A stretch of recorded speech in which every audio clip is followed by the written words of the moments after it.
चलिए, तो आज का जो आप लोगों का जो टॉपिक रहेगा वो रहेगा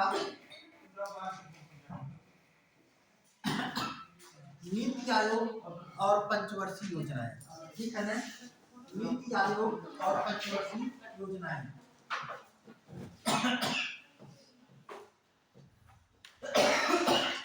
नीति आयोग एवं पंचवर्षीय योजना। नीति आयोग एवं पंचवर्षीय योजना। ये नीति आयोग क्या है, ध्यान रखिएगा। पिछली क्लास में हमने आपको बताया था कि योजना आयोग के बारे में हम लोगों ने बात किया था। किसके बारे में? योजना आयोग के बारे में।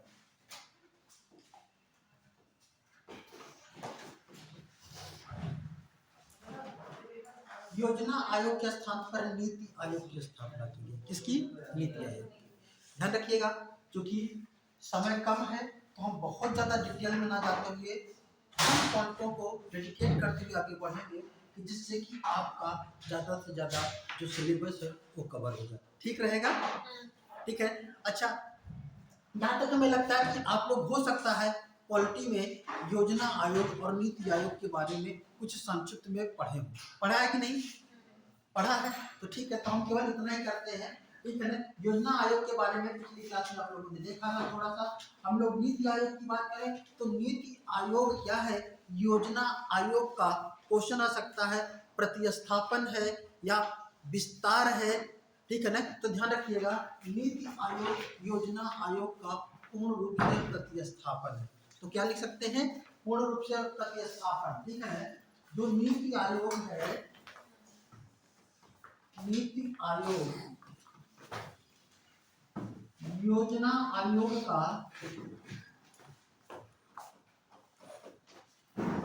का क्या है? प्रतिस्थापन। प्रतिस्थापन का मतलब होता है कि उसके स्थान पर लाया गया है। अक्सर क्वेश्चन ऐसे बन जाते हैं कि विस्तार है, प्रतिस्थापन है, तो क्या है? इसका प्रतिस्थापन है, उसके स्थान पर लाया गया है। और नीति आयोग की सबसे बड़ी विशेषता क्या है? नीति आयोग की सबसे बड़ी जो विशेषता है वह है कि यह केंद्रीय संघवाद को मजबूत करता है। इसका उद्देश्य क्या है? केंद्रीय संघवाद को क्या करता है? मजबूत करता है। मेन पॉइंट टॉपिक, किस केंद्रीय संघवाद को मजबूत करता है। ठीक है ना? अच्छा, ये केंद्रीय संघवाद को कैसे मजबूत करता है? ठीक है ना? इसके बारे में अगर हम बात करें तो ध्यान रखें, जो पहले योजना आयोग था उस योजना आयोग के अंतर्गत ढेर सारी ऐसी समस्याएं थी। ठीक है ना? जो हमारे देश में योजनाओं को प्रभावी ढंग से लागू नहीं कर पा रही थी। तो यहाँ पे क्या होगा? जो नीति आयोग लाया गया उन्हीं समस्याओं को, नीति आयोग उन समस्याओं को दूर करने के उद्देश्य से लाया गया। किन समस्याओं को? जो योजना आयोग में समस्याएं थी। योजना आयोग की समस्या क्या थी? योजना आयोग में अगर आप देखेंगे तो योजना आयोग, ठीक है ना, वहां पे पहले योजनाएं बनाई जाती थी, पंचवर्षीय योजनाओं का निर्माण किया जाता था और फिर उस पंचवर्षीय योजनाओं को अनुमोदन करने के लिए एक संस्था थी जिसे हम लोग राष्ट्रीय विकास परिषद कहते हैं, एनडीसी थी, है ना? एनडीसी से अनुमोदन लेना पड़ता था। एनडीसी अनुमोदन करती थी, लेकिन फिर भी बहुत सी ऐसी त्रुटियां होती थी कि जिससे कि हमारी कोई भी योजना प्रभावी ढंग से लागू नहीं हो पा रही थी। इसे यूं समझे कि हमारा देश विविधताओं का देश है। भौगोलिक विविधताएं हैं, कहीं पे मरुस्थल है तो कहीं पे मैदान है, कहीं पे पर्वत है तो कहीं पे पठार है, कहीं पे पानी नहीं है तो कहीं पे पानी ही पानी है। और ऐसे में केंद्र में बैठ करके कोई एक योजना बना दी जाए और वो सभी राज्यों में प्रभावी ढंग से लागू हो, यह संभव नहीं है। इसलिए जब केंद्र में यह योजना बनी, पंचवर्षीय योजना बनी योजना आयोग के माध्यम से, तो इसे एनडीसी के माध्यम से इसे लागू करने की बात की गई कि एनडीसी जब इस पे अपना सुझाव दे दे, ठीक है ना, स्वीकृति दे दे, तभी इसे लागू किया जाए। लेकिन ध्यान रखें, कोई योजना बन गई है और बनने के बाद वो जो है एनडीसी, जिसे हम राज्य विकास परिषद कहते थे, जिसकी स्थापना 1952 में की गई थी, अब वो उसमें सुधार बार बार करे, लेकिन कितना सुधार किया जा सकता है, और फिर भी उसे सुधारात्मक करके लागू किया गया, लेकिन उतना प्रभावी ढंग से लागू नहीं हो पाया। तो बार बार ये बातें आ रही थी कि क्यों ना जो योजना आयोग के तहत जो योजनाएं बनती हैं, उन योजनाओं को बनाने के समय ही सभी राज्यों से क्या कर लिया जाए, विचार विमर्श कर लिया जाए, और जिससे कि योजना ही ऐसी बने कि उस पर ज्यादा कोई आर्गुमेंट ना हो। ये सुधार जो है हमेशा देखा जा रहा था, और अंतोगत हमारे देश के प्रधानमंत्री जब नरेंद्र मोदी जी बनते हैं तो ये क्या करते हैं, योजना आयोग के अंदर जो एक व्याप्त समस्याएं थी उसे दूर करने के लिए उसे पूर्ण रूप से हटा देते हैं और उसके स्थान पर नीति आयोग को लाते हैं। नीति का योजना आयोग और वित्त आयोग हाँ एक ही है कि अलग? नहीं भाई, दोनों अलग है। वित्त आयोग आपका एक कॉन्स्टिट्यूशनल बॉडी है और योजना आयोग कॉन्स्टिट्यूशनल बॉडी नहीं है। ठीक है, वित्त आयोग का गठन आप देखेंगे अनुच्छेद 280 के तहत किया जाता है, जबकि इसका कोई भी संविधान में उल्लेख ही नहीं है। वित्त आयोग में सारा पैसा सारे मतलब पैसे मुद्रा से आयोजित मतलब उसमें होता है। वित्त आयोग का मुख्य कार्य ध्यान रखिएगा, केंद्र और राज्यों के बीच में जो राजस्व का वितरण होता है उसकी सिफारिश करना होता है। वो वित्त आयोग केवल क्या करता है, इसका जो है निर्धारण करता है, लेकिन जो योजना आयोग था वह देश के विकास के लिए पंचवर्षीय योजनाओं को बनाता था। ठीक है ना, एक कहिए कि योजना आयोग एक सलाहकारी संस्था थी। आज भी नीति आयोग कैसी संस्था है, कार्यकारी नहीं है, बल्कि कैसी संस्था है, सलाहकारी संस्था है। इस सरकार को क्या देती है, सलाह देती है कि ऐसा किया जाए। ठीक है ना, एक चीज को इसके बाद जो है नीति आयोग की जो है योजना आयोग का जो प्रतिस्थापन हुआ वही नीति आयोग है। नीति आयोग की स्थापना 1 जनवरी 2015 को। आगे हम बात कर लेते हैं कब स्थापना हुई। 2015 स्थापना 1 जनवरी 2015 को की गई। कब की गई, 1 जनवरी 2015 को नीति आयोग की स्थापना की गई। ठीक है ना, इसके अध्यक्ष कौन होते हैं, पॉइंट कर लीजिएगा। यह एक गैर संवैधानिक संस्था है।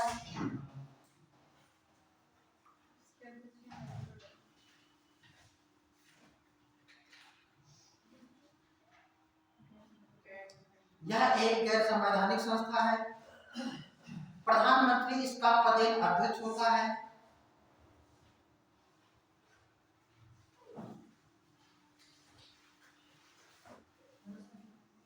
प्रधानमंत्री इसका पदेन अध्यक्ष होता है।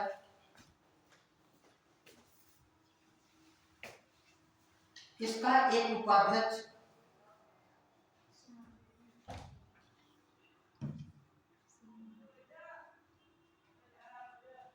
और कई सदस्य होते हैं। वर्तमान के इसके उपाध्यक्ष कौन है,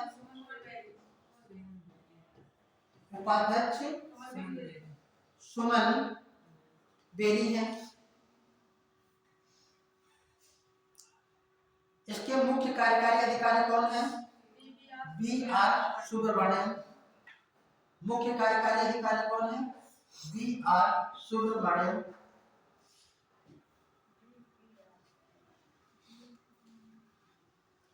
पर्यवेक्षक मंडल में कौन होते हैं, पर्यवेक्षक मंडल में सभी राज्यों के मुख्यमंत्री, सभी राज्यों के मुख्यमंत्री,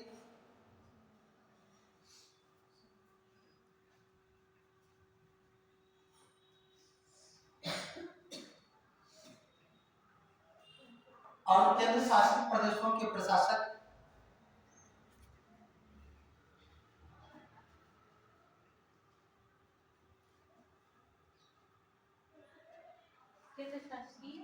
केंद्र शासित प्रदेशों के प्रशासक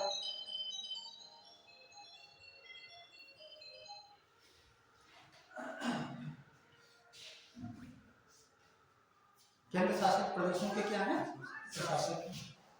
इसके सदस्य 3 प्रकार के होते हैं। कौन कौन? एक होता है अस्थायी सदस्य,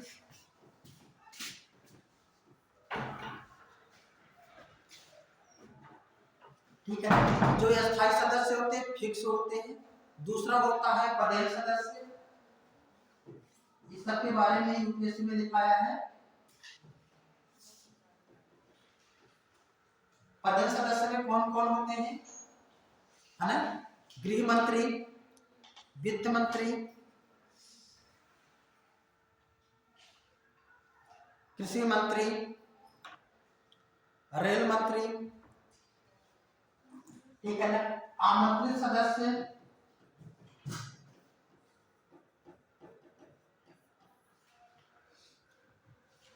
इन्हें जब चाहे सरकार इन्हें आमंत्रित कर सकती है। आप लोगों ने इसे विस्तार से पढ़ा होगा। जो मुख्य चीजें हैं हम लोग उस पे आ जाते हैं, ठीक है ना? भारत में पंचवर्षीय योजना है, हेडिंग डाल दीजिएगा, इसको आप लोगों को विस्तार से पढ़ लीजिए, ठीक है ना? विस्तार से का मतलब जो मेन पॉइंट है उसको डेडिकेट करा देते हैं।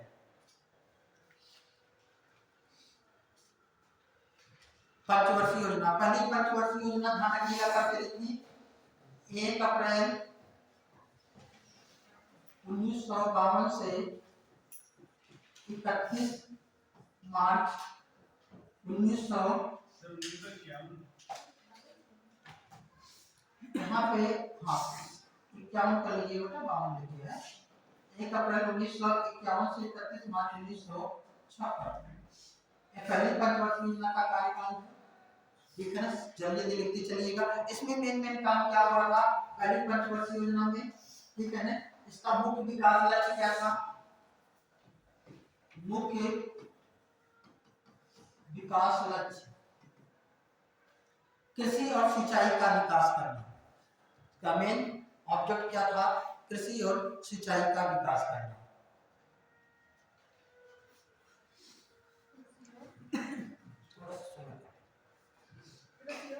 थोड़ा सा स्लो कर दीजिए। कृषि और सिंचाई का विकास करना, ठीक है ना? और ध्यान रखिएगा कुल बजट का, इसमें कुल बजट का लगभग 40% कृषि क्षेत्र के लिए आवंटित था। किसके लिए? कृषि क्षेत्र के लिए आवंटित किया गया था।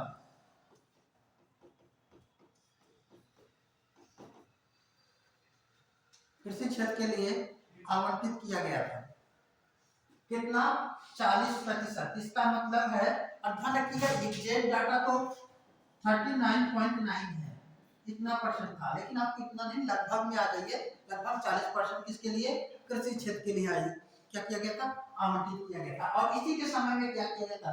कृषि क्षेत्र में ऋण देने के लिए जो इंपीरियल बैंक का राष्ट्रीयकरण किया गया था, लिख लीजिएगा इंपीरियल बैंक का 1955 में राष्ट्रीयकरण किया गया था और उसका नाम स्टेट बैंक ऑफ इंडिया कर दिया गया था। State bank of India imperial bank का 1955 में राष्ट्रीयकरण किया गया था और उसका नाम स्टेट बैंक ऑफ इंडिया कर दिया गया था। क्या कर दिया गया था? State bank of India. कौन सी समिति थी जो सिफारिश की थी उसका नाम, उसकी राष्ट्रीयकरण के लिए, एसबीआई की राष्ट्रीयकरण के लिए? गोरवाला समिति थी। कौन सी समिति थी बेटा? गोरवाला। कौन सी? गोरवाला समिति, ठीक है ना? गोरवाला समिति की सिफारिश पर उसका नाम स्टेट बैंक ऑफ इंडिया किया गया था और राष्ट्रीयकरण भी किया गया था, ठीक है ना? गोरवाला समिति, ठीक है ना?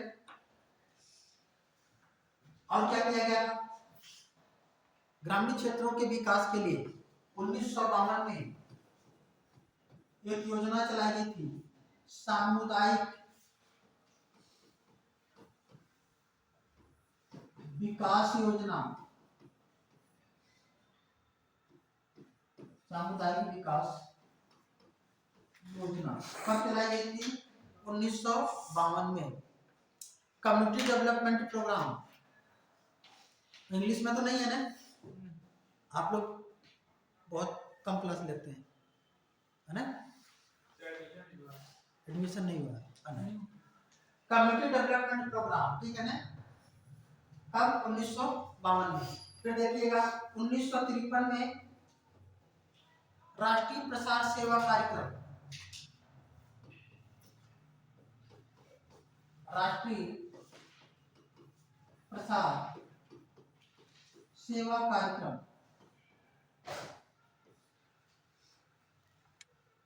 ये भी चलाया गया था। और क्या किया गया था? 1953 में परिवार नियोजन कार्यक्रम, परिवार नियोजन कार्यक्रम, परिवार नियोजन कार्यक्रम की शुरुआत कब की गई थी भारत में?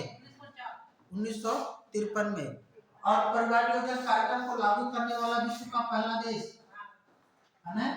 विश्व का, हाँ 53 तो लिखा है, 1953 में विश्व का प्रथम देश कौन था? कौन है? भारत, है ना? परिवार नियोजन कार्यक्रम को लागू करने वाला विश्व का पहला देश भारत। ठीक, आगे देखें, ठीक है ना? और फिर लिख लीजिएगा द्वितीय पंचवर्षीय योजना, उसमें क्या क्या किया गया? समय लिख लीजिएगा 1956 से 1961 द्वितीय पंचवर्षीय योजना का कार्यकाल है।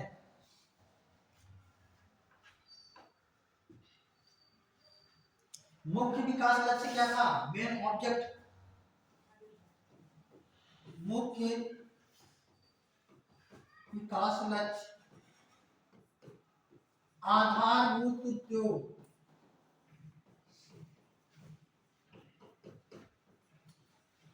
का विकास करना। आधारभूत उद्योग, इसे कोर इंडस्ट्री कहते हैं। सर ये तो मुख्य विकास लक्ष्य है।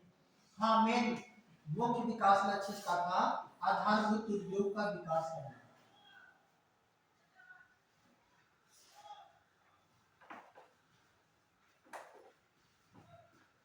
मुख्य विकास लक्ष्य। आधारभूत उद्योग क्या होते हैं? वे उद्योग जो अन्य उद्योगों के लिए आधार का काम करते हैं उन्हें आधारभूत उद्योग या इसे निर्माण उद्योग, इसे इंग्लिश में कोर इंडस्ट्री या मैन्युफैक्चर इंडस्ट्री कहा जाता है। इन उद्योगों के अंतर्गत आता कौन कौन सा है? इस्पात आता है। क्या आता है? इस्पात, कोयला, बिजली, सीमेंट, तेल रिफाइनरी,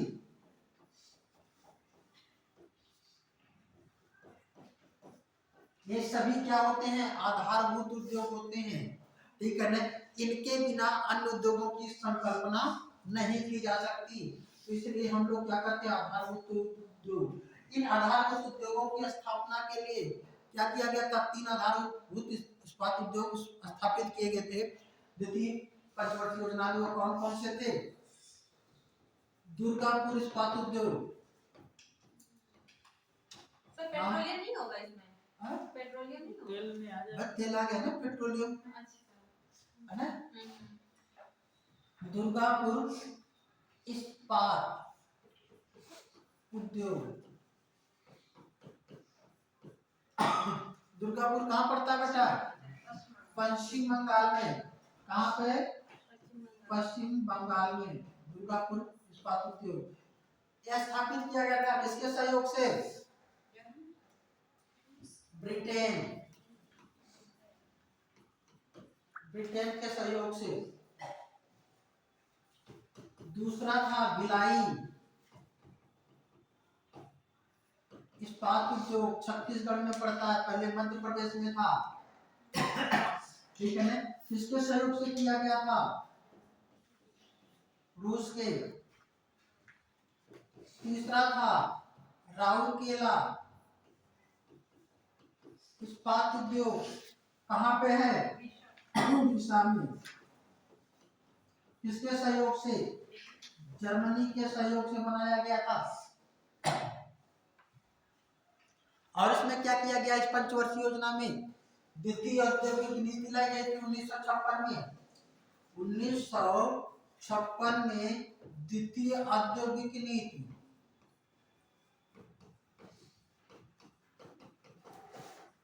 द्वितीय औद्योगिक नीति, और इसी नीति में पहली बार भारत में मिश्रित अर्थव्यवस्था की घोषणा की गई थी, है ना। मिश्रित अर्थव्यवस्था मतलब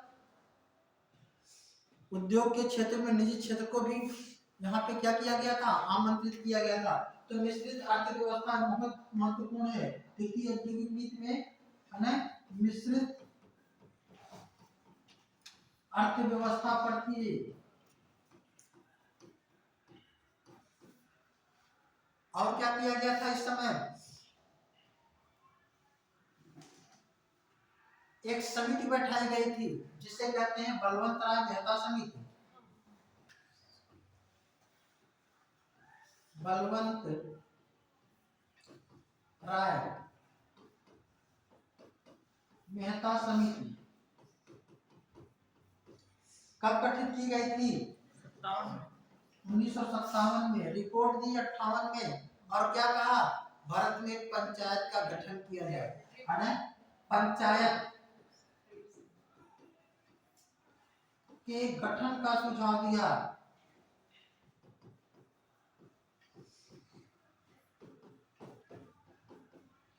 ठीक है ना। और क्या कहा? पंचायत का स्वरूप क्या होना, कैसा होना चाहिए? त्रिस्तरीय। कैसा? त्रिस्तरीय पंचायत, त्रिस्तरीय पंचायत। बलवंत राय मेहता को पंचायती राज व्यवस्था का मुख्य शिल्पीकार कहा जाता है। इन्हें क्या कहते हैं? मुख्य शिल्पीकार। क्योंकि उन्होंने बताया था कि पंचायत का स्वरूप कैसा होना चाहिए। ठीक है।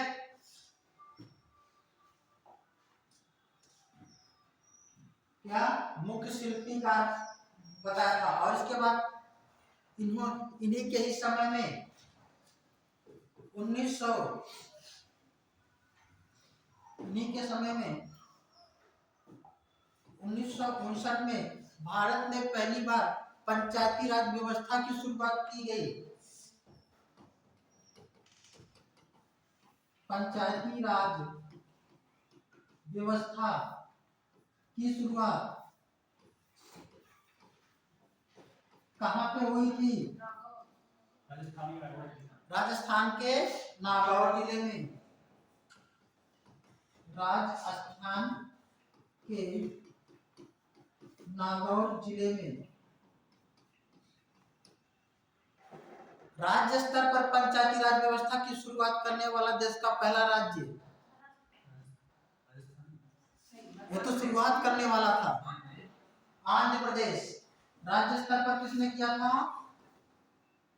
आंध्र प्रदेश। इसका क्या मतलब हुआ? आंध्र प्रदेश ने अपने राज्य के सभी जिलों में एक साथ पंचायती राज व्यवस्था की शुरुआत की, मतलब राज्य स्तर पर। और जबकि राजस्थान ने क्या किया था? अपने राज्य के एक जिले नागौर में इसकी शुरुआत की थी। ठीक है ना। इसका मतलब यह हुआ कि पहली शुरुआत करने वाला तो हम राजस्थान को कह सकते हैं, लेकिन राजस्थान पे अगर पूछ लिया जाए मतलब राज्य स्तर पर तो किसको लगाएंगे? आंध्र प्रदेश को लगाएंगे। किसको लगाएंगे? आंध्र प्रदेश को। ठीक है ना। और ध्यान रखिएगा इसी ही समय संसद के द्वारा एक पंचायती राज अधिनियम 1959 में पारित किया गया था, जिसमें व्यवस्था दी गई थी कि सभी राज्यों को पंचायती राज व्यवस्था को लागू करना है, लेकिन वो प्रभावी ढंग से लागू नहीं हो पा रहा था, जिसके लिए कई समितियों का गठन किया गया। आपको मालूम होगा अशोक मेहता समिति पंचायती राज व्यवस्था, सबने पढ़ाया होगा। ठीक है ना। और किस समिति की सिफारिश पर पंचायती राज व्यवस्था को संवैधानिक दर्जा दिया गया? पीवी संधवी समिति, जो 1986 में गठित की गई थी, थुंगन समिति। ठीक है ना। ये जो समितियां थी, इन्होंने कहा कि पंचायती राज व्यवस्था को प्रभावी ढंग से तभी लागू किया जा सकता है जब इन्हें संवैधानिक दर्जा दिया जाए। पंचायती राज व्यवस्था को संवैधानिक दर्जा किस संविधान संशोधन के तहत किया गया था? 73वें संविधान संशोधन के तहत। पंचायती राज दिवस कब मनाया जाता है? 24 अप्रैल को। वेरी गुड, ठीक है ना। इसी दिन इसे लागू किया गया था पंचायती राज को, तो 24 अप्रैल को। लेट अवे लिखिएगा तृतीय पंचवर्षीय योजना। जल्दी जल्दी कीजिए, खत्म करना है। तीसरी पंचवर्षीय योजना 1961 से 66, 61 से 66,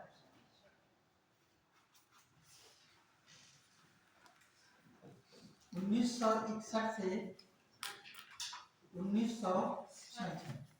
ये क्या है? कौन सी पंचवर्षीय योजना? तृतीय पंचवर्षीय योजना का समय।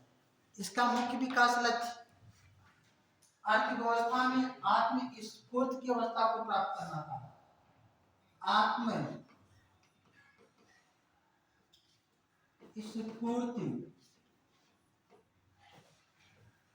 की अवस्था को प्राप्त करना, सेल्फ रिलायंस। क्या था? सेल्फ रिलायंस, आत्मस्फूर्ति की अवस्था को प्राप्त करना था। किसमें? अर्थव्यवस्था में। लेकिन यह असफल रही, सबसे ज्यादा असफल रही। असफलता के कारण 3 कारण थे। पहला, भारत चीन युद्ध कब हुआ था? 1962। भारत चीन युद्ध 1962।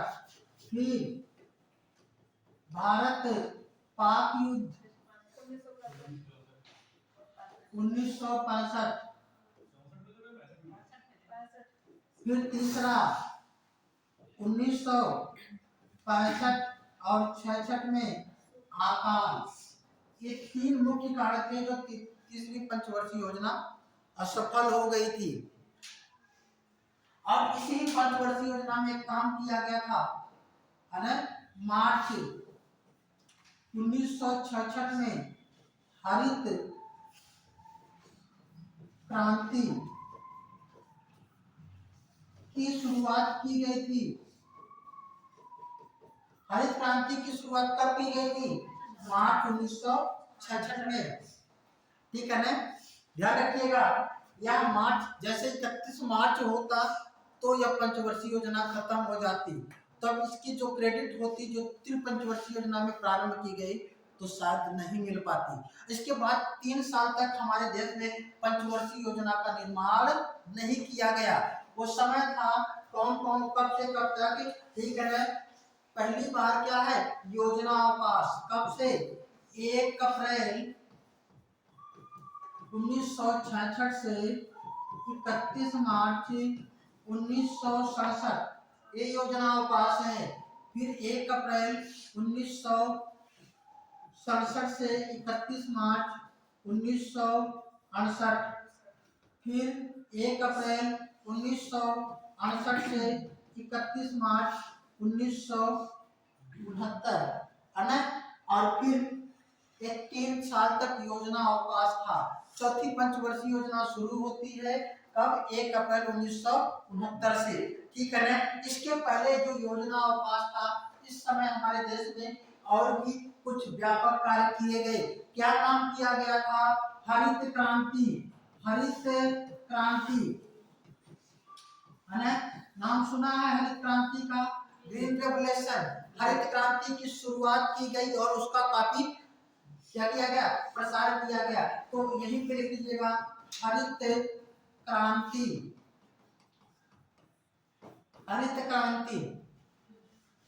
कोई दिक्कत तो नहीं हो रही है? नहीं। ज्यादा तेज तो नहीं चल रहा है? क्योंकि आप समझ सकते हैं एग्जाम आपका सामने है, मेन चीजों को सामने आ जाए ना।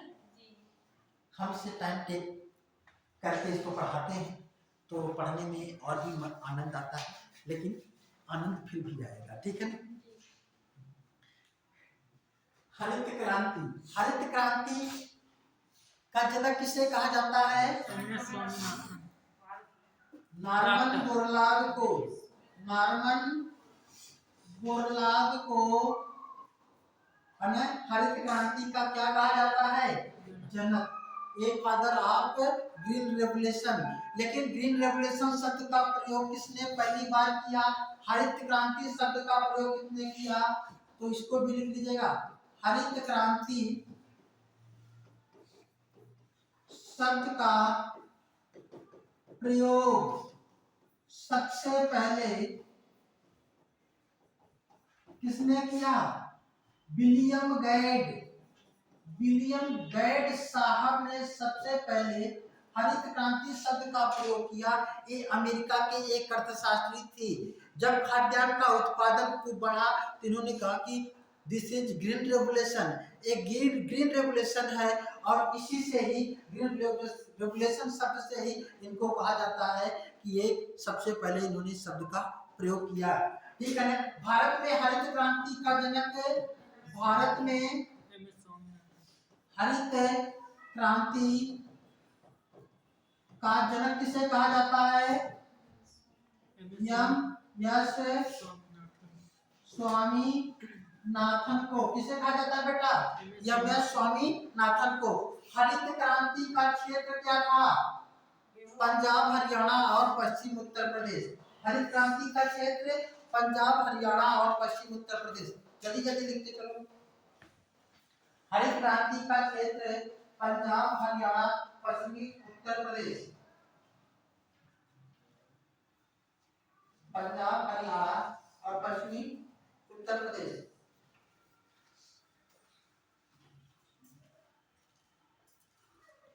हरित क्रांति में 5 फसल शामिल थी। कौन कौन सी? धान, गेहूं, मक्का, ज्वार एवं बाजरा। ध्यान रखिएगा, हरित क्रांति में गन्ना, सरसों, मटर, चना जैसी फसलें शामिल नहीं थी। ये 5 फसलें ही शामिल थी। कौन है? धान, गेहूं, मक्का, ज्वार, बाजरा। धान के स्थान पे चावल कह सकते हैं, ठीक है ना? लेकिन कोई छठी फसल को नाम नहीं लेंगे। इसमें सबसे सफल फसल कौन सी थी? गेहूं की। सबसे सफल फसल थी गेहूं, क्योंकि गेहूं का उत्पादन हमारे देश में खूब बढ़ा था। और इसकी सफलता के लिए 2 वैरायटियां गेहूं की जिम्मेदार थी, जिसका नाम था लरमा रोजो और सोनारा 64। लरमा रोजो, सोनारा 64 किसकी प्रजाति है? तो गेहूं की प्रजाति है, जिसने हरित क्रांति में खूब खाद्यान्न को बढ़ाने में महत्वपूर्ण भूमिका निभाई थी। ठीक है ना? तो इसको ध्यान रखिएगा। अच्छा, इसकी शुरुआत किस फसल से होती है? खरीफ की फसल से। हरित क्रांति की शुरुआत किस फसल से? खरीफ की फसल से। खरीफ की फसल। और वो फसल थी कौन थी? मक्का। मक्का ध्यान रखिएगा, मक्का आपको हर सीजन में पैदा किया जाता है, लेकिन मुख्य फसल किसकी है? खरीफ। मुख्य फसल किसकी है? खरीफ की। ठीक है ना? ढेर सारी क्रांतियां होती हैं। और ध्यान रखिएगा, अब इसके बाद आ जाइए चौथी पंचवर्षीय योजना। चौथी पंचवर्षीय योजना समय 1 अप्रैल 1969 से 31 मार्च 1974।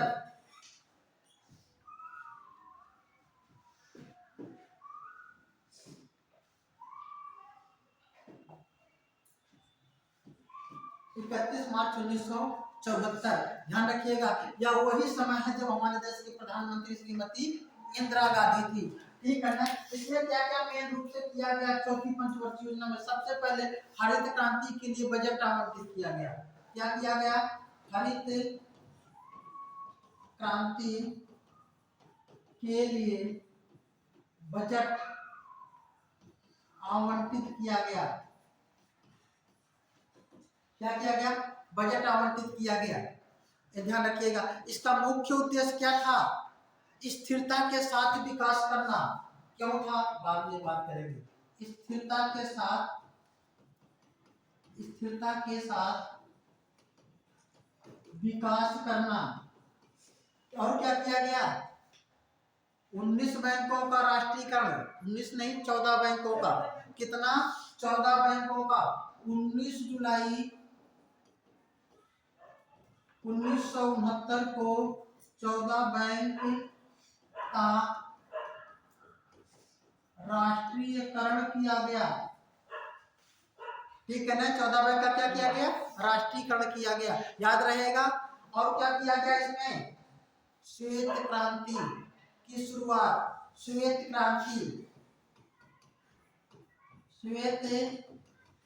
क्रांति की शुरुआत की गई।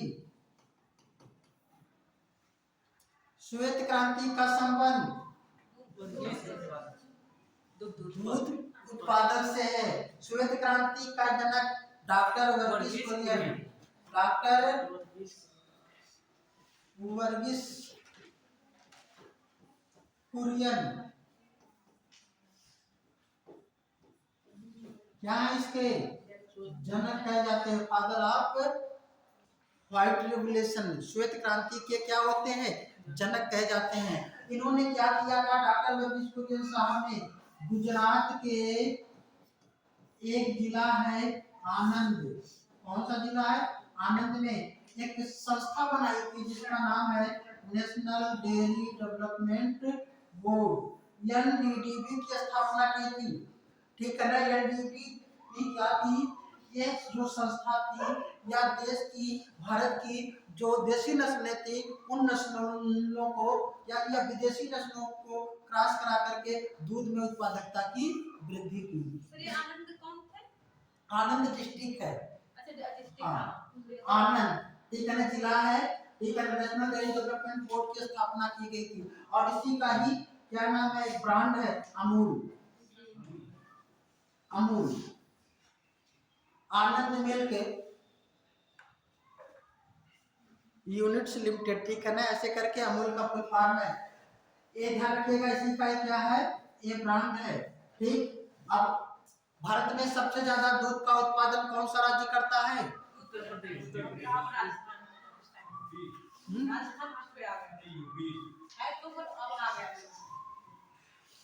सबसे ज्यादा दूध की उत्पादकता का मतलब होता है प्रति मवेशी मैक्सिमम दूध का जो प्रोडक्शन करता है। एक एवरेज हुआ है हरियाणा और पंजाब का, है ना? लेकिन दूध के उत्पादन में पहला जो स्थान है वह किसका है?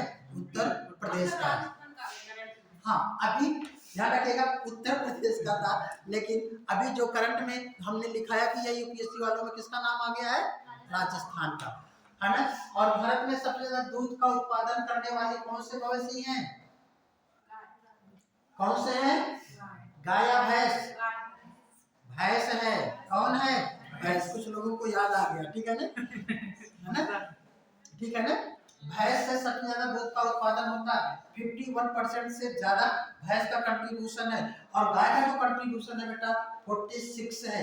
लगभग 3 से 4% में भेड़ बकरियां सब आ जाती हैं। ठीक है ना? लेट अवे इतना ध्यान रखो। और ढेर सारी क्रांतियां हैं, उन क्रांतियों को नीली पीली काली क्रांति सब। उत्पादन जो है मतलब जो भैंस के दूध का उत्पादन ये इंडिया में है या वर्ल्ड में? इंडिया में। वर्ल्ड में सबसे ज्यादा गाय के दूध का उत्पादन अमेरिका करता है और ओवरऑल टोटल यूनिट में हम देखें तो दूध की प्रोडक्शन सबसे ज्यादा कहाँ पे है? इंडिया में। लेकिन अगर ये कहा जाए कि सबसे ज्यादा गाय के दूध का उत्पादन कौन करता है तो अमेरिका करता है। और ध्यान रखिएगा अमेरिका में भैंस के दूध का प्रयोग बहुत कम किया जाता है। और ध्यान रखिए क्यों ऐसा कहा जाता है कि जो गाय का दूध है वो ज्यादा पौष्टिक होता है, उससे दिमाग की वृद्धि होती है, भैंस के नहीं। ठीक है, लेटर है वो सब कहानी सब समझ चीजें आगे देख लेते हैं, है ना? चौथी पंचवर्षीय डॉक्टर वर्गीस कुरियन। ठीक है ना? ठीक। चौथी पंचवर्षीय योजना खत्म। पांचवी पंचवर्षीय योजना। पांचवी पंचवर्षीय योजना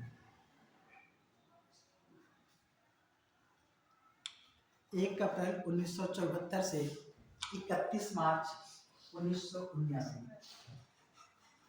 कब? 1974 1974 से 1979 ये 5वीं पंचवर्षीय योजना का कार्यकाल। ठीक। मुख्य विकास लक्ष्य क्या था? गरीबी निवारण। लिख लीजिएगा, मुख्य विकास लक्ष्य गरीबी निवारण, रोजगार सृजन, अस्थायी विकास,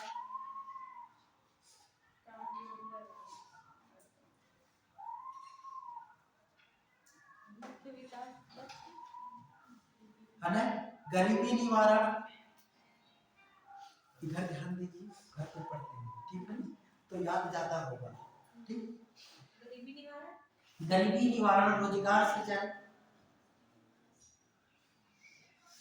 अस्थायी विकास और उद्योगों में आधुनिकीकरण की शुरुआत। उद्योगों में आधुनिकीकरण की शुरुआत कई चीज किए गए थे। क्वेश्चन आ सकता है कि आधुनिकीकरण की शुरुआत किस पंचवर्षीय योजना में? तो 5वीं में। पहली बार क्या किया गया इसमें? गरीबी निर्धारण का पैमाना तैयार किया गया, गरीबी का निर्धारण किया गया। लिख लीजिएगा, गरीबी का निर्धारण। पहली बार देश में कौन गरीब है इसका निर्धारण किया गया, गरीबी का निर्धारण। और उसके अनुसार क्या था कि कोई भी व्यक्ति जो ग्रामीण क्षेत्रों में 2400 किलो कैलोरी और शहरी क्षेत्रों में 2100 किलो कैलोरी ऊर्जा प्राप्त कर लेता है वह निर्धन नहीं। पहले कुछ भी छत है नहीं है उससे नहीं मतलब, ऊर्जा से मतलब था। ठीक है ना, चलिए सर ये कौन सा परिभाषा है, ठीक है ना, उस समय की थी। ठीक है ना, कितना था, है ना, ग्रामीण क्षेत्रों में बेटा कितना था? ग्रामीण क्षेत्र में कितना? 2400 किलो कैलोरी, कितना? 2400। और शहरी क्षेत्र में,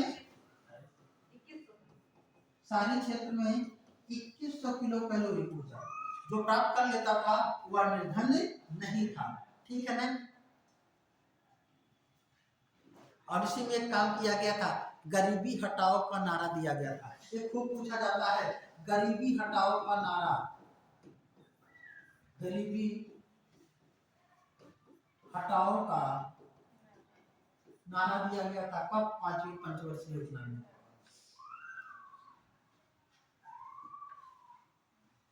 ठीक है ना, गरीबी हटाओ का नारा दिया गया था और गरीबी को हटाने के लिए खूब मुहिम चलाई गई थी। इसी के साथ जो इस पंच और क्या गया था, और ध्यान रखिएगा श्रीमती इंदिरा गांधी जी ने इसी पंचवर्षीय योजना के दौरान 1975 में, लिख लीजिएगा 1975 में क्षेत्रीय ग्रामीण बैंक की स्थापना, क्षेत्रीय ग्रामीण बैंक की स्थापना। और वर्तमान में ग्रामीण बैंकों की संख्या कितनी है? 49। और क्या किया गया था? क्षेत्रीय ग्रामीण बैंक की स्थापना। और क्या किया गया था? 20 सूत्री कार्यक्रम की शुरुआत, 20 point program was started in this time duration. हाँ, 20 सूत्री कार्यक्रम की शुरुआत।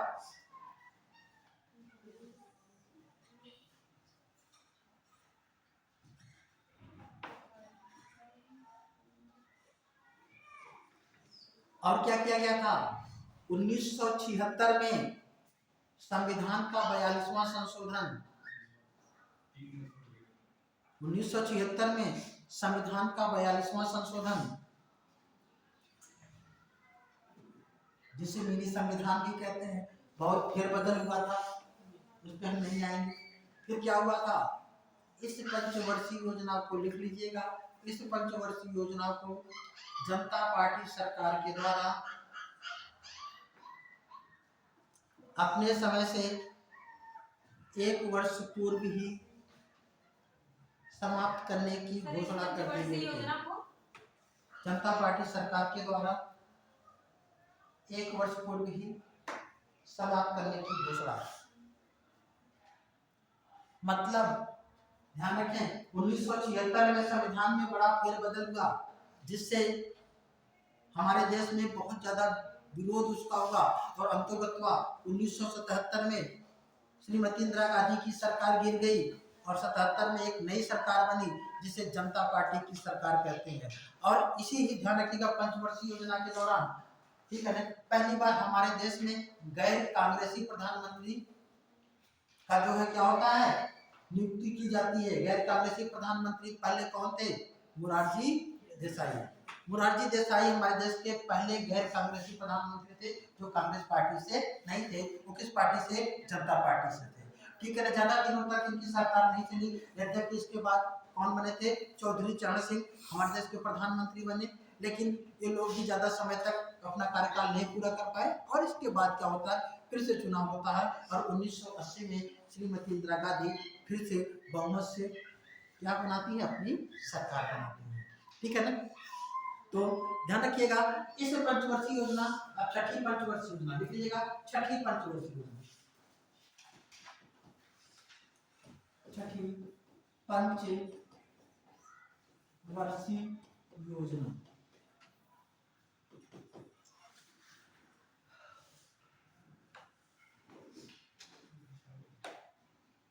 ठीक है ना। कब से कब तक, 1980 से 1985,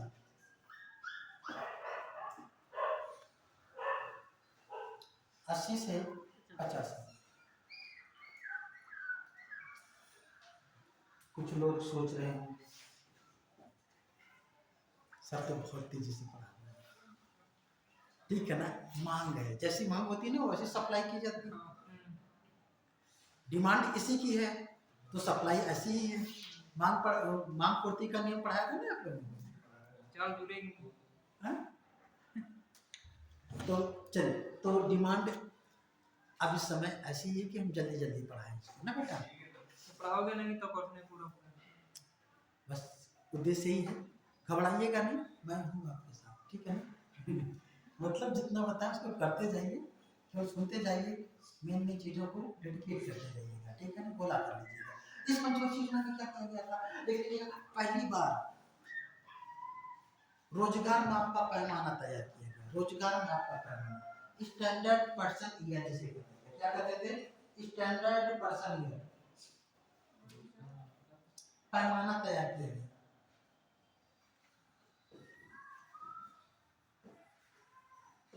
स्टैंडर्ड पर्सन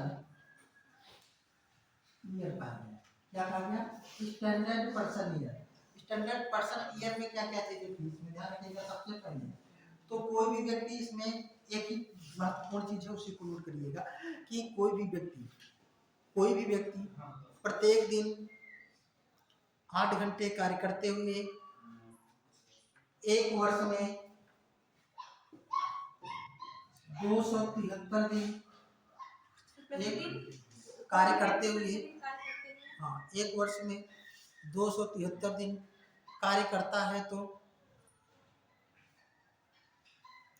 वह निर्धन नहीं होगा। 73 दिन कार्य करता है तो वह निर्धन नहीं होगा।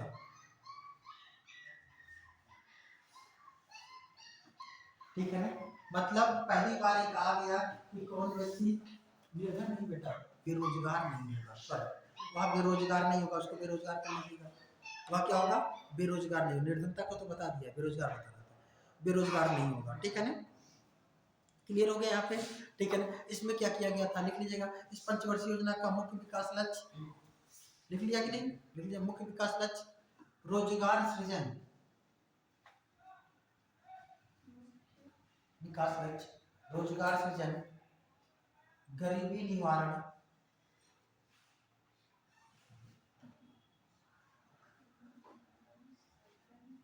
आत्मनिर्भरता की प्राप्ति, तो बेरोजगार, गरीबी निवारण, आत्मनिर्भरता की प्राप्ति करना था।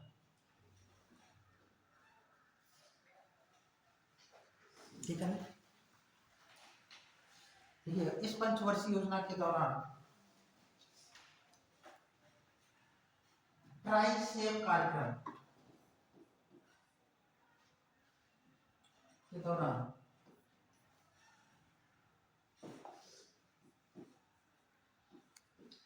ट्राइसेम ऐसे लिखिएगा, TRYSEM, ट्राइसेम।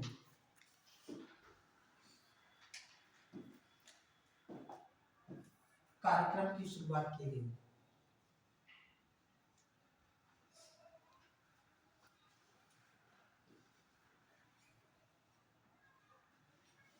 अगर हम ट्राइसेम में क्या क्या जानना है तो सबसे पहले इसका full form, training for rural youth self employment mission.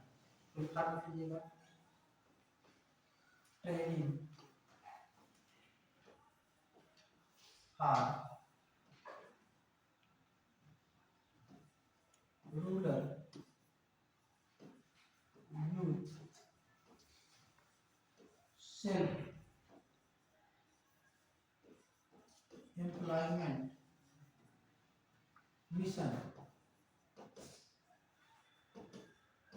Self employment mission, training for rural youth self employment mission, TRYSEM. इसमें क्या था ध्यान रखिएगा, ग्रामीण युवकों को समर्पित देश की पहली योजना थी। ठीक है ना, इसीलिए महत्वपूर्ण है। ग्रामीण युवकों को समर्पित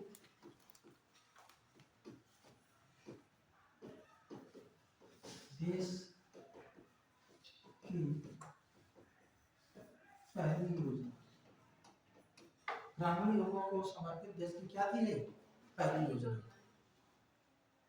इसमें क्या किया गया था, 18 से 35 वर्ष आयु के लोगों को शामिल किया गया था। इसमें 18 से 35 वर्ष आयु के लोगों को शामिल किया गया था।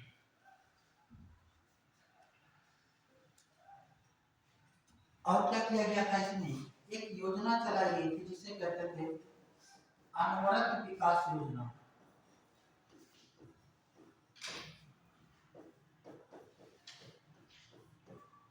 अनवरत विकास योजना संचालित की गई थी।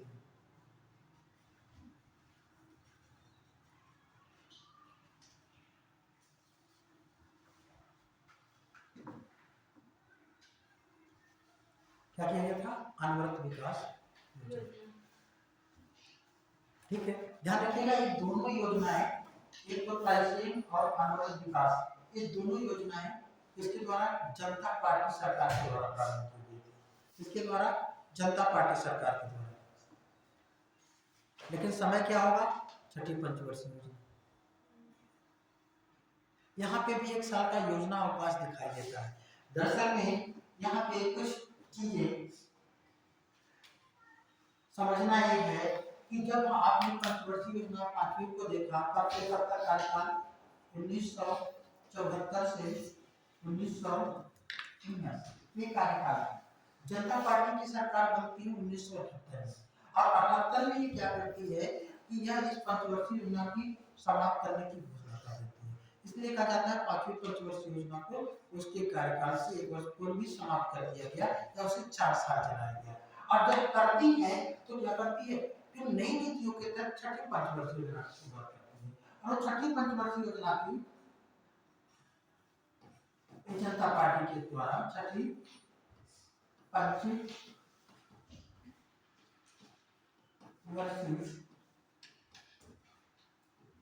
जो योजना थी जिसकी शुरुआत करती है 1978 से 1980 से अपने 85 में क्या है काटिए ना, ठीक है ना। 1983 से किसने चलाया था, जनता पार्टी की सरकार ने। और जब चलाया तो इसी ध्यान रखिएगा 1969 में जनता पार्टी की सरकार ने ट्राइसेम और क्या है अनवरत योजनाओं को प्रारंभ किया, अनवरत विकास करें। लेकिन जब एक साल के बाद ये सरकार फिर नहीं रही अस्तित्व में, दूसरी सरकार आई, कांग्रेस की सरकार आई, तो श्रीमती इंदिरा गांधी ने क्या किया, इस पंचवर्षीय योजना को समाप्त करने की घोषणा कर दी और उन्होंने छठी पंचवर्षीय योजना की फिर जो है शुरुआत की और इसका समय रखा 1980 से 85। अब ये पंचवर्षीय योजना जो श्रीमती इंदिरा गांधी ने चलाया था, इसने अपने कार्यकाल को पूरा किया। अब बताती है कि छठी पंचवर्षीय योजना किसको माने, तो सीधी सी बातें हैं, अगर इस तरीके की बातें हैं तो हम इसे माने ज्यादा उपयुक्त होगा, ठीक है ना। लेकिन अब कहा जाता है कि ट्राइसेम कार्यक्रम किस पंचवर्षीय योजना में शुरू की गई, जबकि श्रीमती इंदिरा गांधी ने इस योजना को बंद नहीं किया, पंचवर्षीय योजना समाप्त किया, तो हम कह सकते हैं छठी पंचवर्षीय योजना में। अनवरत विकास कार्यक्रम छठी में, चाहे उनकी माने चाहे इनकी माने, कोई दिक्कत नहीं। 78 से 83 का 80 ऊपर 78 से 83, तो सर 78 से 83 तक जो है ट्राइसेम चली, तो 80 नहीं नहीं, हाँ 80 ऊपर में ऊपर है आपका। हमने कहा जब पांचवी पंचवर्षीय योजना चल रही थी तो उसको एक साल पहले ही जनता पार्टी की सरकार ने समाप्त कर दिया। तो समाप्त कब होता, 79 में, 79 लेकिन 1977 में जनता पार्टी की सरकार बनी और 78 में क्या किया, इसे समाप्त करके एक नई पंचवर्षीय योजना मतलब कौन सी, छठी शुरुआत की और उसका समय रखा 1978 से 83, 5 साल हो गया। हाँ और इसमें योजना चलाया था ट्राइसेम और अनवरत विकास कार्यक्रम, फिर चलाया तो, लेकिन 1980 में चुनाव हो गया, सरकार बदल गई। श्रीमती इंदिरा गांधी ने इस पंचवर्षीय योजना को, क्या जो छठी थी उसको समाप्त करके छठी पंचवर्षीय योजना को फिर से शुरू किया और उसका समय दिया 1980 से बढ़ा है। अब हम छठी पंचवर्षीय योजना या तो इसको माने या तो इसको नहीं मान सकते क्योंकि पूरा किया नहीं, हम मानेंगे किसको, इसको। अब एक आजा ट्राइसेम कार्यक्रम शुरू कब हुआ, तो किस पंचवर्षीय योजना के दौरान, छठी, चाहे आप इसको मान लीजिए चाहे इसको मान लीजिए। अनवरत विकास कार्यक्रम कब शुरू हुआ, छठी में। सन पूछा जाए तो 1979 में, सरकार पूछी जाए तो जनता पार्टी सरकार के द्वारा, ठीक है। अब ध्यान रखिए जब यहाँ पे हुआ तो अब 80 से फिर 85 पंचवर्षीय योजना चल रही, तो अभी हुआ कि भाई यहाँ पे भी योजना अपवाद दिखाई दे रहा है। अब कुछ लोग कहते नहीं 1978 से मान लिया जाए 80 तक, क्या उपयुक्त तो होगा, शायद नहीं होगा क्योंकि पंचवर्षीय योजना तो चली जा रही। तो बाकी पंचवर्षीय योजना को लोग मानते हैं कि उसको हम मान लें कि यह क्या है, ऊपर से कैंसिल है ना, हम क्या मान लें, जो पांचवी पंचवर्षीय योजना है उसको हम 1979 तक मान लें, 1979 तक को पूरा किया और 80 से फिर इसको मान लें, तो बीच में एक साल का योजना अवकाश दिखाई देता है जहां पे पंचवर्षीय योजना नहीं बने। अब कुछ लोग उसको एक साल मानते हैं, तो उस हिसाब से जो भारत में योजना अवकाश रहा वो 6 साल का रहा। अब कुछ लोग कहते हैं 2 साल का है, तो उस हिसाब से क्या होगा, योजना अवकाश 7 साल का होगा। अब एग्जाम में जैसा ऑप्शन होगा, जैसा पूछा जाएगा उसको आंसर देना है। क्वेश्चन नहीं आता है निम्न में से किस वर्ष योजना अवकाश था, और ध्यान रखिएगा 1900 जो 66 67 67 68 68 69 है उसी वाले ऑप्शन को एक साल को उसी में शामिल कर लेता है, ठीक है ना, वहीं पे कंफ्यूजन क्रिएट होता है। तो बहुत क्लियर करके आपको क्या है पढ़ते हुए आगे बढ़ना, क्लियर हो गया है। अब लिखिएगा 7वीं पंचवर्षीय योजना, 7वीं, जहां पे ना समझ में आए तुरंत रोक करके पूछिएगा, ठीक है ना। 7वीं का कार्यकाल 85 से 90, और हमारे देश के प्रधानमंत्री राजीव गांधी, है ना। 7वीं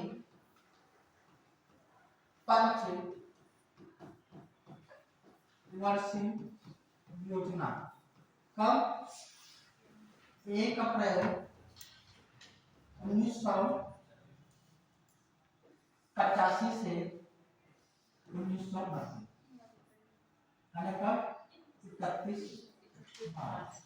ध्यान रखिएगा, अंडरस्टैंडिंग कर लीजिएगा, ठीक है ना। हम इसलिए थोड़ा सा शॉर्ट में लिखा है जल्दी हो जाए, है ना। 85 से 90, ठीक है ना। क्या क्या किया गया इसमें, सबसे पहले लिख लीजिएगा इसका मुख्य विकास लक्ष्य क्या था, पूर्व की पंचवर्षीय योजनाओं, मुख्य विकास लक्ष्य पूर्व की पंचवर्षीय योजनाओं पूर्व की पंचवर्षीय योजना के विकास लक्ष्य को पूर्व की पंचवर्षीय योजना के विकास लक्ष्य को प्राप्त करते हुए अर्थव्यवस्था को उदारीकरण,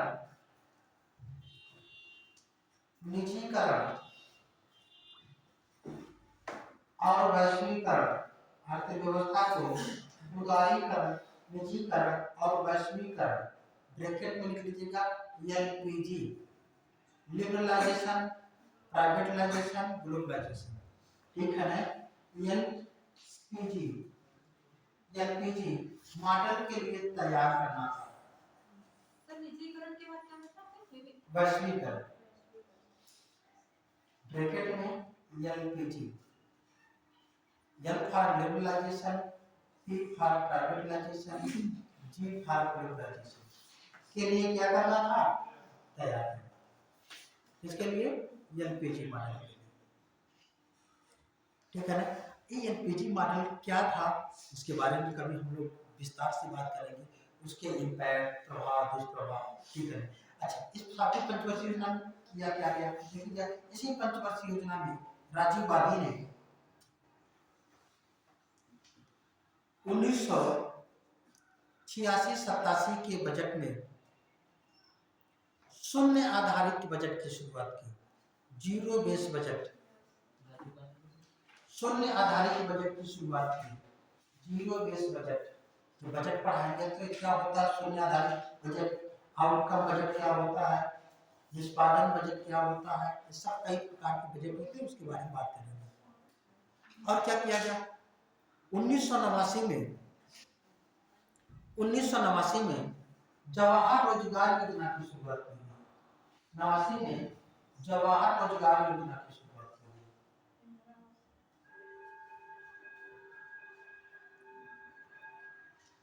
और साथ में क्या किया गया 1989 में सामाजिक सुरक्षा कोष की स्थापना की गई।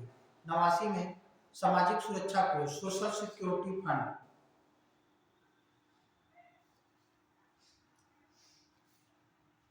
और ध्यान रखें फिर यहाँ पे जब 90 में इस पंचवर्षीय योजना समाप्त होती है तो 2 साल तक फिर योजना अवकाश की घोषणा की जाती है।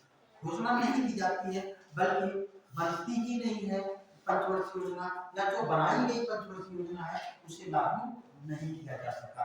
अनेक वो कौन सा साल था? वो साल था 1 अप्रैल 1990 से 31 मार्च 1991 और फिर 1 अप्रैल 1991 से 31 मार्च 1992। ये 2 ऐसे वर्ष थे जहां पे फिर जो 8वीं पंचवर्षीय योजना थी उसे चलाया जाना था, उसे चलाया नहीं जा सका। उसके पीछे भी रीजन थे, जो मुख्य रीजन हम लिख सकते हैं वो था राजनीतिक अस्थिरता। राजनीतिक अस्थिरता का मतलब होता है कि राजनीति में जो है स्थिरता कायम नहीं हो पा रही थी, क्योंकि 1980 के बाद हमारे देश के ठीक है राजीव गांधी के बाद हमारे देश के प्रधानमंत्री बनते हैं विश्वनाथ प्रताप सिंह, वीपी सिंह इलाहाबाद के रहने वाले जो थे। फिर इसके बाद चंद्रशेखर जी बनते हैं, ठीक है ना, बलिया के रहने वाले थे, यूपी के ही लोग थे। फिर 1991 में हमारे देश के प्रधानमंत्री बनते हैं नरसिम्हा राव। कौन बनते हैं? नरसिम्हा राव प्रधानमंत्री बनते हैं और वित्त मंत्री हमारे भूतपूर्व प्रधानमंत्री मनमोहन सिंह थे, ठीक है ना।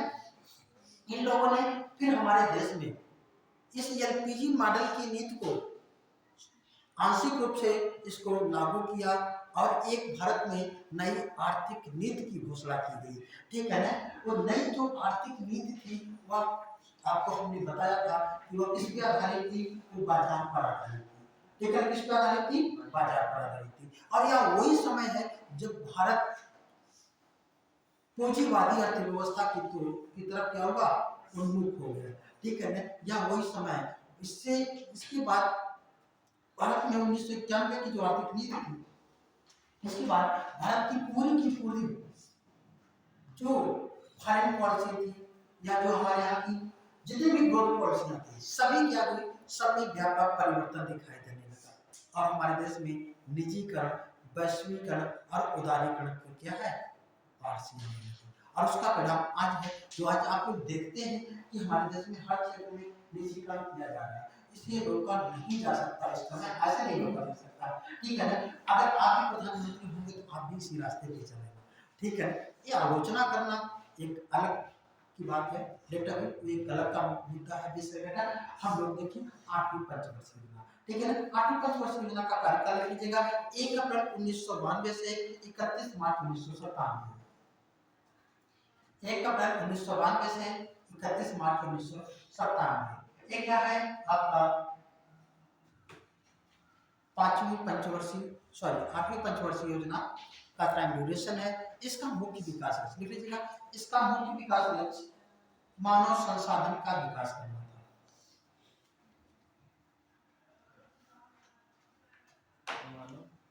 मानव संसाधन का विकास करना था, है ना। मानव संसाधन का मतलब ह्यूमन को एक रिसोर्स के रूप में डेवलप करना। मानव संसाधन का मतलब होता है मानव को इस तरीके से डेवलप करना कि वह एक एसेट के रूप में काम कर सके। जैसे इसके पहले ध्यान रखिएगा, भारत में जो मानव था, ठीक है, उसका तो शिक्षा तो होती थी, लेकिन बीए बीएससी ही ज्यादा करता था। इसी 1991 में भारत में फिर इसी एलपीजी मॉडल के तहत जो है भारत में नई नई तकनीकी शिक्षा का प्रारंभ हुआ। ढेर सारे MBA, BCA, BBA, computer education, यहीं से शुरुआत होती है। और जब ध्यान रखिएगा ये शिक्षा में परिवर्तन होता है और साथ में जो निजीकरण था उसको भी यहाँ पे क्या किया जाता है, प्रमोशन किया जाता है। निजी क्षेत्र आकर के इन सब क्षेत्रों में क्या करने लगता है, शिक्षा देने लगता है। पहले हमारे देश में इंजीनियरिंग कॉलेज केवल वही होते थे जो गवर्नमेंट के द्वारा एस्टेब्लिश होते थे।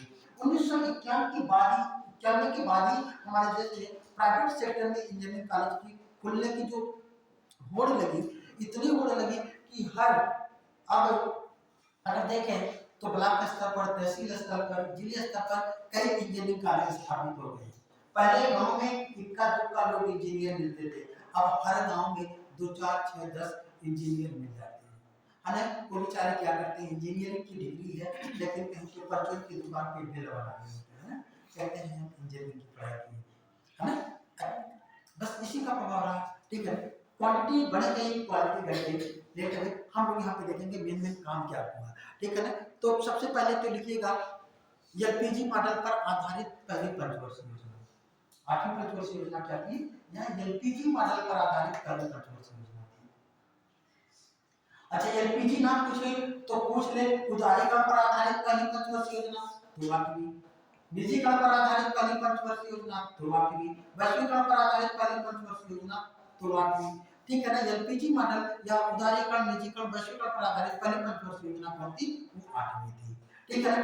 इसमें क्या किया गया, देख लीजिएगा, इस पंचवर्षीय योजना के दौरान 1992 में सामाजिक सहायता कार्यक्रम की शुरुआत हुई। सामाजिक सहायता कार्यक्रम, सामाजिक सहायता कार्यक्रम वास्तव में कोई कार्यक्रम नहीं था, बल्कि यह सुप्रीम कोर्ट के निर्देशानुसार सरकार के द्वारा किया जाने वाला कुछ ऐसा कार्यक्रम था, गाइडलाइन थी कि आप समाज में वे उन लोगों की जो विकलांग है, जो विधवाएं हैं, ठीक है, जिनके पास कोई नहीं है, जो बुजुर्ग हैं, उनको क्या करेंगे, सामाजिक सहायता उपलब्ध कराएंगे। इसी सामाजिक सहायता कार्यक्रम के तहत 1995 में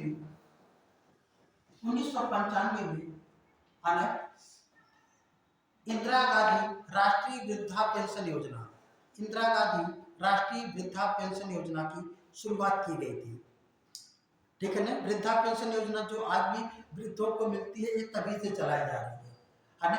विकलांग पेंशन योजना की शुरुआत की गई थी, जो विकलांग थे उनको दिया जा रहा था, विधवाओं के लिए भी शुरू किया गया था, ठीक है, इसकी शुरुआत की गई थी, ठीक है। एक और भी जो महत्वपूर्ण सबसे ज्यादा काम था वो था 1995 में, कब, 15 अगस्त 1995 को भारत में माध्याह्न भोजन योजना, माध्याह्न भोजन योजना, माध्याह्न भोजन योजना की शुरुआत की गई थी, ठीक है ना। माध्याह्न मिड डे मील कार्यक्रम, है ना, दोपहर का भोजन। अगर हम कहें मध्याह्न भोजन योजना की शुरुआत भारत में पहली बार कब की गई, पहली बार भारत में, तो अगर इस शब्द का प्रयोग किया जाए तो 1938 में हमें महाराष्ट्र की जो म्युनिसिपैलिटी सर थी वहां पे, जो वहां का नगर निगम था, उसने महाराष्ट्र के मुंबई शहर में ऐसे जो है अनाश्रित बच्चे जिनके माता पिता के बारे में जानकारी नहीं थी, उनको दोपहर का मुफ्त का भोजन उपलब्ध कराने की व्यवस्था की गई थी। तो पहली बार अंग्रेजों के समय में हम वहां पे देख सकते हैं, लेकिन देश की स्वतंत्रता के बाद कब किया गया, 1995 में। अब ऑप्शन अगर वो कि कब प्रारंभ किया गया, 1994, 95, 96, 97 में, तो 97 क्या है 95 लगाएंगे, ठीक है ना। और पहली बार कब किया गया तो 1938 भी लगा सकते हैं, ठीक है। चलिए आगे हम देखते हैं। अच्छा, मध्याह्न भोजन की योजना थी, इससे एक संबंधित एक और योजना जो यूपी के बच्चों के लिए बहुत ही महत्वपूर्ण है, वह योजना है अक्षय पात्र योजना। अक्षय पात्र योजना, ठीक है ना। क्वेश्चन आ सकता है अक्षय पात्र योजना की शुरुआत कहां से की गई थी, तो मेरठ से, है ना। अक्षय पात्र योजना, ठीक है ना। क्या थी, लेट अवे छोड़ दीजिए, आगे हम लोग देखते हैं, ठीक है ना। और ये ऐसी पंचवर्षीय योजना थी जिसमें हमारे देश में सबसे ज्यादा प्रधानमंत्री हुए, ठीक है ना। नरसिम्हा राव के बाद एच.डी. देवगौड़ा हुए, एच.डी. देवगौड़ा के बाद इंद्र कुमार गुजराल हुए, अटल बिहारी वाजपेयी, चार प्रधानमंत्री भले थोड़े थोड़े समय के लिए हुए, ठीक है ना। सबसे ज्यादा अगर प्रधानमंत्री किसी भी पंचवर्षीय योजना के दौरान हुए तो कौन से पंचवर्षीय योजना थी, वो 8वीं थी, ठीक है ना। अभी लीजिएगा 9वीं पंचवर्षीय योजना, 9वीं 1997 से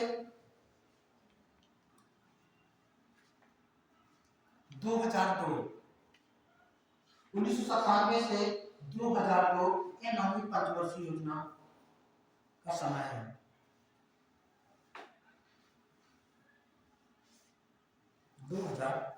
अच्छा, 9वीं पंचवर्षीय योजना के समय हमारे देश के प्रधानमंत्री अटल बिहारी वाजपेयी थे, ठीक है। ये शायद ही कुछ, लेकिन ध्यान रखिएगा, ये आप पंचवर्षीय योजना में हमारे देश के प्रधानमंत्री के व्यक्तित्व के आधार पर योजनाओं को आप समझ सकते हैं, है ना। एक कौन थे, अटल बिहारी वाजपेयी, है ना। अटल बिहारी वाजपेयी ने, ध्यान रखेंगे, इन्होंने उस समय 9वीं पंचवर्षीय योजना में इसका मुख्य विकास लक्ष्य निर्धारित करवाया था सामाजिक न्याय एवं समता, सोशल जस्टिस एंड इक्वलिटी, सामाजिक न्याय एवं समता,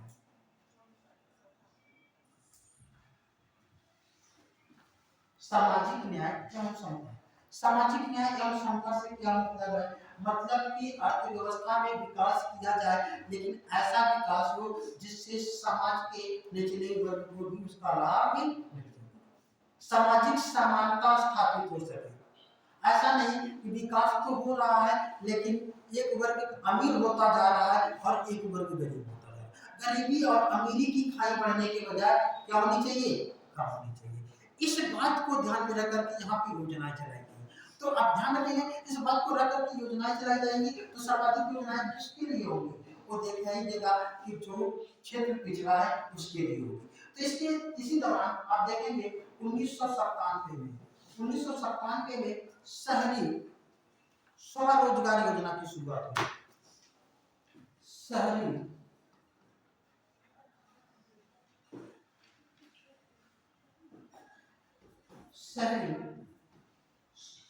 ऐसे लिखिएगा स्वर्ण जयंती शहरी स्वरोजगार, एक शब्द जोड़ लीजिएगा स्वर्ण जयंती शहरी स्वरोजगार, स्वर्ण जयंती शहरी स्वरोजगार,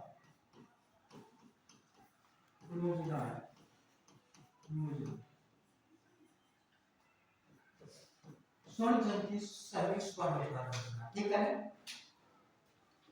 कब, 1997 में। अच्छा, इस किसके लिए था, इस शहरी क्षेत्रों में वे लोग जो क्या थे, बेरोजगार थे, उनको स्वरोजगार, खुद का रोजगार स्थापित करने के लिए प्रावधान किया गया था। इनके लिए क्या किया जाता है, इनको विकास भवन में ट्रेनिंग के माध्यम से इनको कुछ वित्त भी उपलब्ध कराया जाता था जिससे कि अपना खुद का रोजगार स्थापित कर सके। लेकिन सर ऐसा क्या रोजगार का आज भी ये व्यवस्था है। आप जाएंगे विकास भवन में, वहाँ पे ढेर सारी ऐसी योजनाएं हैं, आप वहाँ से पता कर सकते हैं, ट्रेनिंग ले सकते हैं और वो आपको खुद से स्थापित करने के लिए वित्त की भी व्यवस्था करवाते हैं। ठीक है ना। तो ध्यान रखिएगा, एक चलाया गया था और फिर 1999 में स्वर्ण जयंती ग्रामीण, एक तो शहरी था, ग्रामीण स्वरोजगार योजना की शुरुआत की थी कब 1999 में। फिर 1999 में एक और योजना चलाई गई थी, जवाहर रोजगार योजना। कौन सी बेटा? जवाहर समृद्धि योजना लिखिएगा, जवाहर समृद्धि योजना। ठीक है ना। जो जवाहर रोजगार योजना थी उसी को पुनर्गठित करके कब 1999 में। आप देख रहे हैं लोगों को ही केवल वो किया जा रहा है। फिर देखेंगे 2000 में क्या किया गया? 2000 में द्वितीय जनसंख्या नीति लाई गई। सेकंड सेंसस पॉलिसी कब लाई गई? 2000 में द्वितीय जनसंख्या नीति। और क्या किया गया था? 2000 में तृतीय कृषि नीति लाई गई थी, कृषि नीति। अच्छा, अगर हम कृषि नीति की बात करें तो भारत में पहली बार कृषि नीति की घोषणा कब की गई? First time agriculture policy.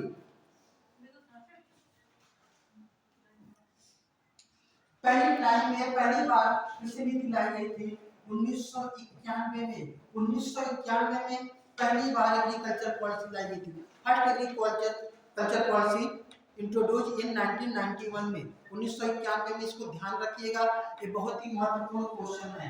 ठीक है ना। फिर क्या किया गया था? 2001 में सर्व शिक्षा अभियान, सभी पढ़े सभी बढ़े, सर्व शिक्षा अभियान। देख रहे हैं ये क्या है? ये जो शिक्षा से वंचित हो गए उनको जोड़ने के लिए मुहिम चलाया जा रहा है, सभी पढ़ें सभी पढ़ें, सर्व शिक्षा अभियान। ठीक है ना। और एक काम किया गया था 2001 में, और एक योजना चली थी, संपूर्ण ग्रामीण रोजगार योजना। संपूर्ण ग्रामीण रोजगार योजना 2001 में।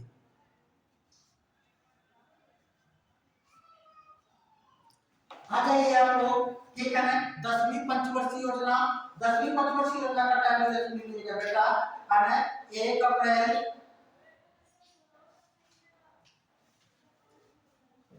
अप्रैल 2002 से 31 मार्च 2007। एक टाइम ड्यूरेशन है 7th 5-year प्लान की, 7वीं पंचवर्षीय योजना की। और सबसे बड़ी बात है यहाँ पे क्या है, इसका जो मुख्य विकास लक्ष्य था क्या? सतत विकास, सस्टेनेबल डेवलपमेंट। इसका मेन जो ऑब्जेक्ट था क्या था? Sustainable development. इसी सतत विकास को धारणीय विकास, निर्वहनीय विकास,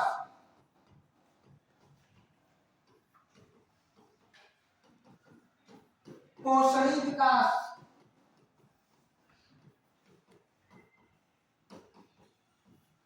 पर्यावरणीय विकास,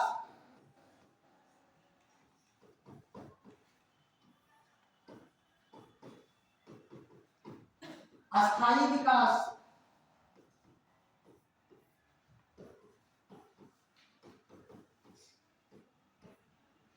आदि नामों से भी जाना जाता है, लेकिन इंग्लिश में केवल एक शब्द प्रयोग होता है, sustainable development. Sustainable development, English में एक शब्द का प्रयोग किया जाता है, सस्टेनेबल डेवलपमेंट। ये है क्या? सस्टेनेबल डेवलपमेंट या सतत विकास क्या है? लिख लीजिएगा, ऐसा विकास जो भविष्य के ऊपर ना किया जाए। ऐसा विकास क्या है? ऐसा विकास जो भविष्य के ऊपर ना किया जाए, अर्थात प्राकृतिक संसाधनों का समुचित उपयोग, जिससे आने वाली पीढ़ी के लिए समस्या ना उत्पन्न हो।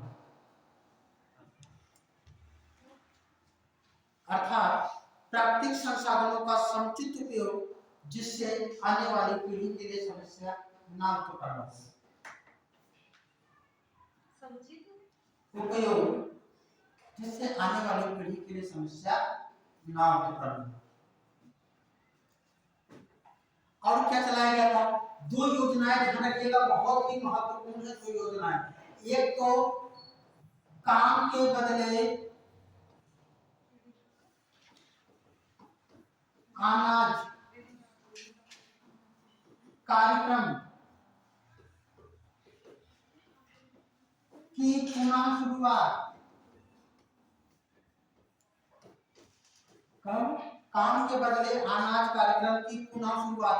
इसका मतलब एक बार शुरुआत किया गया, बंद हो गया ना। तो पहली बार कब किया गया था? 5वीं पंचवर्षीय योजना में 1976 के दौरान, 77 में किया गया था। ठीक है ना।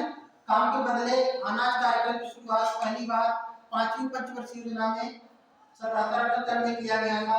अब फिर जो है सरकार बदली, सरकार दूसरी थी, फिर सरकार दूसरी आई। अक्सर देखा होगा कुछ ऐसी सरकारें होती हैं जो दूसरी सरकारों के द्वारा चलाई गई योजनाओं को या तो नाम बदल देती हैं, बहुत अच्छी है ना, या उसमें कुछ संशोधन करके फिर से लॉन्च करती हैं, या कुछ उसे जो है किनारे कर देती हैं। केवल एक राजनीतिक उद्देश्य भी हो सकता है या उसकी प्रासंगिकता जो भी रही हो, लेट अवे है ना। काम के बदले अनाज कार्यक्रम की फिर से शुरुआत होती है कब? 2004 में। कब होती है बेटा? 2004 में। और ध्यान रखिएगा 2006 में नरेगा कार्यक्रम की शुरुआत होती है। किसका? नरेगा। ठीक है ना। नरेगा कार्यक्रम है ना, national rural employment guarantee act. ठीक है ना। नरेगा कार्यक्रम ध्यान रखिएगा, संक्षिप्त में दो चार चीजें। नरेगा क्या है? ठीक है ना। नरेगा, ठीक है ना। नरेगा एक्ट कब बना था? 2005 में। लिख लीजिएगा, नरेगा एक्ट 2005 में लागू हुआ। 2 फरवरी 2006 को। कहां पे? आंध्र प्रदेश के अनंतपुर जिले में।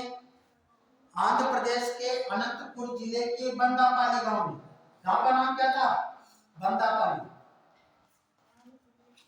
आंध्र प्रदेश के अनंतपुर जिले के बंदापाली गांव में। किसने शुरू किया होगा? उस समय तत्कालीन प्रधानमंत्री मनमोहन सिंह रहते। ठीक है ना। तो शुरू की गई थी। बहरहाल पूरे देश में मनरेगा कार्यक्रम लागू हुआ 1 अप्रैल 2008 से। पूरे देश में मनरेगा कार्यक्रम। अच्छा, नरेगा से मनरेगा कब बना? ध्यान रखिएगा, नरेगा से मनरेगा बना 2 अक्टूबर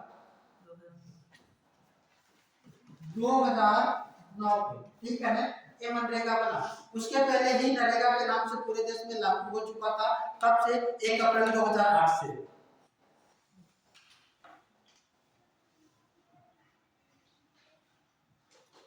याद रखिएगा, सतत विकास क्या है, धानी विकास क्या है। अगला है ग्रामीण पंचवर्षीय योजना। टारगेट पूरा। ग्रामीण पंचवर्षीय योजना 2007 से 2012।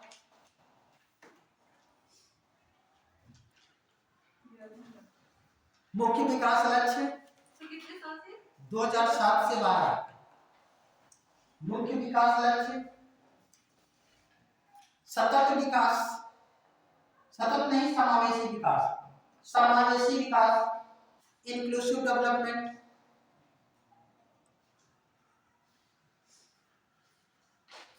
समावेशी विकास क्या है?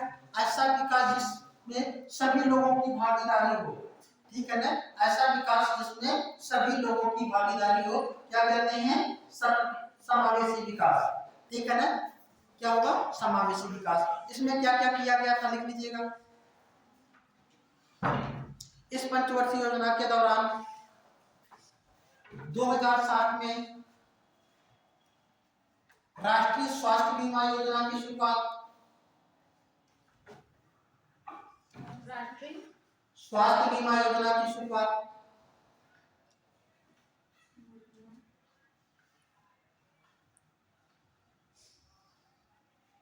2008 में। सामाजिक सुरक्षा, असंगठित क्षेत्रों के लिए सामाजिक सुरक्षा कोष, असंगठित क्षेत्रों के लिए सामाजिक सुरक्षा कोष की स्थापना।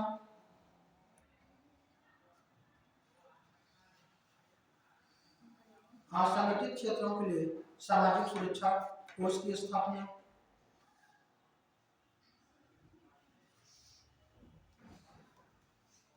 2011 में राष्ट्रीय आजीविका मिशन की शुरुआत। 2011 में राष्ट्रीय आजीविका मिशन की शुरुआत।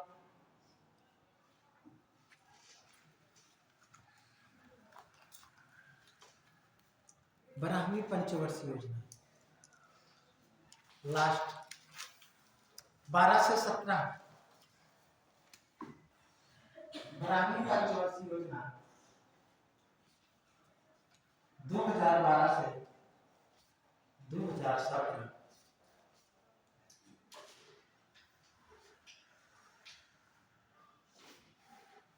ठीक है ना? अच्छा, इसका मुख्य विकास लक्ष्य क्या था? 10वीं और 11वीं को मिला करके था। ठीक है ना? देखिएगा, इस मुख्य विकास लक्ष्य तीव्रतर सतत तथा और अधिक समावेशी विकास। सतत तथा और अधिक समावेशी विकास। ठीक है ना? और ध्यान रखिएगा, इसी ही पंचवर्षीय योजना के दौरान ढेर सारे फेरबदल होने शुरू हो जाते हैं। ठीक है ना? लिख लीजिएगा, कार्यक्रम क्या क्या चलाया गया था। 2014 में प्रधानमंत्री जन धन योजना,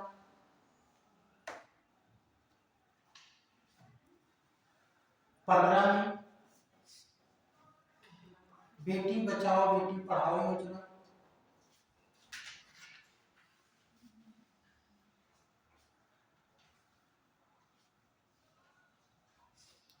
2015 में ही सुकन्या समृद्धि योजना,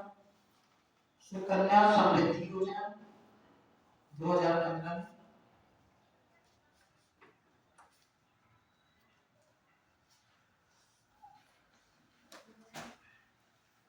2016 में उज्ज्वला योजना,